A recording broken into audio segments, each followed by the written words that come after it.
धन धन सतगुरु तेरा ही आसरा। प्यारे सतगुरु जी की प्यारी साथ संगत जी, आप सभी का हार्दिक स्वागत है हमारे YouTube चैनल अनमोल वचन में। तो जिस तरह से आप सभी को पता है कि इस चैनल के माध्यम से हम आपको रूहानी वचन सुनाते हैं। शहंशाह जी के किए हुए अनमोल रूहानी वचन सुनाकर हम आपको प्रेरित करते हैं रूहानियत के मार्ग पर आगे बढ़ने के लिए। आज का ये वीडियो आप सभी के लिए बहुत ही महत्वपूर्ण होने वाला है। आप सभी ने इस वीडियो को पूरा ज़रूर देखना है। ये वीडियो आपको रूहानियत के मार्ग पर आगे लेकर जाएगा और शहंशाह जी ने जो भी वचन इस वीडियो के माध्यम से हमसे बुलवाए हैं वो सभी के सभी सचखंड के सड़क भागवन में ज्यों के त्यों दर्ज है। आप खुद भी जाकर वहाँ से पढ़ सकते हैं। तो आप सभी ने इस वीडियो को पूरा सुनना है जी। धन धन सतगुरु तेरा ही आसरा।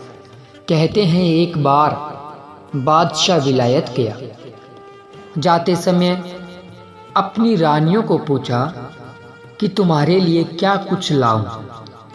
किसी रानी ने पहनने के लिए सुंदर वस्त्र मंगाए, किसी ने हीरे जवाहरात तथा हार श्रृंगार का सामान तथा किसी ने खाने पीने के अच्छे पदार्थों व मेवों आदि की मांग की। परंतु उसकी सबसे छोटी रानी, जो सबकी नज़र में पागल लगती थी, जब उससे पूछा कि तेरे लिए क्या लाया जाए, तो वह कहने लगी कि शहंशाह जी, आप मेरे पास आ जाना और मुझे चरणों से लगा लेना। बस मुझे आपके बिना और किसी भी चीज़ की इच्छा नहीं है। सबकी मांगे सुनकर बादशाह विलायत चला गया। जब वापस आया तो सबकी मांगे पूरी करने के लिए अपने साथ वो सभी पदार्थ भी ले आया जो रानियों ने मंगवाए थे, तथा हर एक रानी के पास नौकरों के हाथ अलग अलग वो पदार्थ भेज दिए तथा खुद सीधा छोटी रानी के पास चला गया। रानी बादशाह को देखकर बड़ी प्रसन्न हुई तथा शुक्र करने लगी कि मेरे धन्य भाग है, क्योंकि पिया मेरे पास बैठे हैं। वह खुशी में फूली नहीं समा रही थी। बादशाह के दिल में भी इस बात का जज्बा था कि जो मुझे चाहने वाली है मैं सब कुछ उस पर कुर्बान कर दूं। दूसरी रानियां को तो पदार्थों की ही इच्छा है, परंतु छोटी रानी तो केवल मुझे चाहती है। बादशाह बड़ा खुश हुआ। दूसरी रानियां पदार्थ तो जरूर लिए बैठी है, परंतु पिया के बिना झूर रही है तथा छोटी रानी खुशियां मना रही है।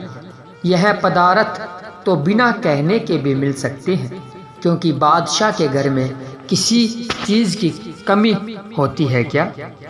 इसी प्रकार हम भी गुरु से उसको मांगने की बजाय पदार्थ मांगते हैं, जो कि किसी भी काम के नहीं बल्कि दुखों को बढ़ाने वाले हैं। हमें चाहिए कि गुरु से गुरु को ही मांगे, क्योंकि जब दातार आ गया तो फिर किस बात की कमी रह जाएगी। सतगुरु तो बिना मांगे ही मुनासिब चीज़ें देता रहता है। वह सबके दिल के अंदर की इच्छाओं को जानता है। श्री गुरु अर्जन देव जी फरमाते हैं, जाका मीत साजन है समिया, तिस जन कहू कहू का की कमियां। दसा गुरु दे बिछोड़े वाला हाल जी, बीते एक दिन बराबर कई साल जी, कदी आमदा ना सबरो करार जी।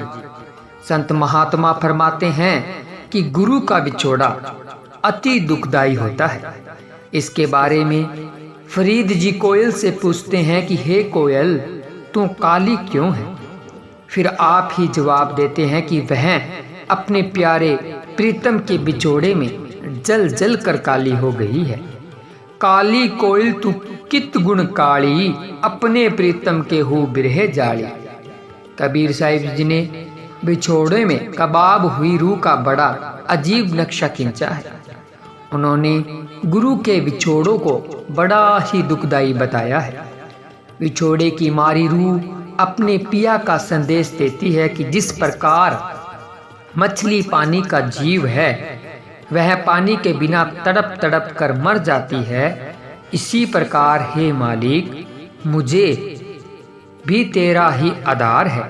मैं तेरे बिना तड़प तड़प कर मर रही हूँ। विरह की तेज अग्नि जिस्म को जलाकर राख कर रही है तथा सभी अंग व्याकुल है। रूह का ख्याल प्रीतम की ओर लगा हुआ है। वह तन बदन की सब होश भूल बैठी है। मौत ढूंढ ढूंढ कर वापस चली जाती है, परंतु उसे रूह आत्मा शरीर में दिखाई नहीं देती। इसलिए विरही रूह प्रार्थना करती है कि हे सतगुरु, मुझे जल्दी आकर दर्शन दो, नहीं तो मेरे प्राण निकल जाएंगे। दुखी होकर रूह कह रही है कि यदि मुझे दर्शन नहीं देने तो इस दुख से तो मौत ही दे दो। मुझसे अब 8वां पहर का यह सड़ना बलना सहन नहीं होता। विछोड़े में दोनों नैन कमंडल बना रखे हैं, जो दिन रात दर्श दीदार ही लोचते हैं। भाव दर्शन ही मांग रहे हैं। तन का दीपक बनाया हुआ है तथा जीभ की बत्ती बना रखी है। खून को तेल बना रखा है। हाय, कहीं पिया का मुखड़ा देखना नसीब हो जाए। प्रीतम के बिना जिया तरस रहा है तथा पल पल विछोड़ा सता रहा है। न दिन को चैन न रात को सिसक सिसक कर दम जा रहे हैं। विरहन के संदेशड़े सुनो हमारे पीव, जल बिन मछली क्यों जिए पानी में का जीव। विरह तेज तन में तपे अंग सभी अकुलाई, घट सुना जीव पीव में मौत ढूंढ फिर जाई। कबीर सुंदरी यो कहे सुनियो कंत सुजान, वेग मिलो तुम आए कर नाही तो तजू प्राण। के विरहन को मीच दे के आपा दिखलाए, 8 पहर का दाजना मोपे सहा न जाए। विरह कमंडल कर लिए विरागी, 2 नैन मांगे दर्श मधुकड़ी, छके रहे दिन रेन। ए तन का विकिमला करूं बाती मेलूं जीव, लोहू सींचूं तेल जूं कब मुख देखूं पीव। पिया बिन जी तरस रहे पल पल विरह सताए, रैन दिवस मोहि कल नहीं सिसक सिसक दम जाए। सिसक सिसक दम जाए। बुल्ले शाह जी भी अपने प्रीतम बिछोड़े का इस प्रकार बयान करते हैं कि हे प्रीतम, हमारा तेरे साथ प्यार लगा हुआ है, परंतु तू दिखाई नहीं देता। अंत अब कैसे हो? न हम जी सकते हैं न मरते हैं। हमें तेरे बिना दिन रात चैन नहीं आता और न ही एक पल भी गुजारा होता है। अब लगन लगी क्या करिए, न जी सकिए न मरिए। तुम सुनो हमारे वेणा, मोह रात दिने नहीं चैन। हुण पिया बिन पलक न सरिए, अब लगन लगी क्या करिए। फरीद साहिब जी फरमाते हैं कि हे मालिक, हमारी हालत देख, जो तेरे विछोड़े में बहुत बुरी हो रही है। हमारे पास तो फिक्र की चारपाई है, जो दुखों के वाण से बनी हुई है। विरहन का बिछोना है और हमारा जीवन ऐसे गुजर रहा है। फरीद चिंत खटोला वाणु दुख ब्रह बिछावन लेफू, एऊ हमारा जीवना तू साहिब सच्चे वेखू। शाह हुसैन जी भी लिखते हैं, सज्जन बिन राती होइयां वड्डियां, मास चढ़े चढ़ पिंजर होइयां कण कण होइयां हड्डियां।